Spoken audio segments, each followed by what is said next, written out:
So today, isi-share ko sa inyo itong napakaganda at relaxing beach na napuntahan ko last vacation ko.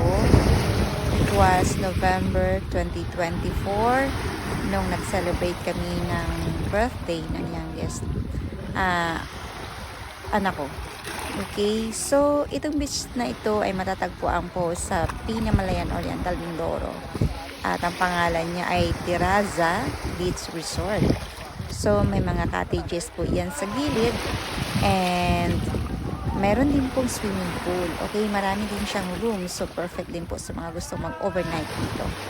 And ang nagustuhan ko talaga dito itong beach na to dahil tingnan naman ang linaw ng tubig, kitang-kita ang mga buhangin, ang bato, at saka wala siyang malalaking alon. So, tingnan mo, sobrang inviting, relaxing, and calming po yung view ng beach.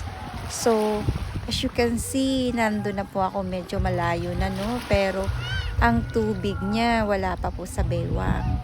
So, talagang gustong-gusto ko siya at gusto ko siyang balik.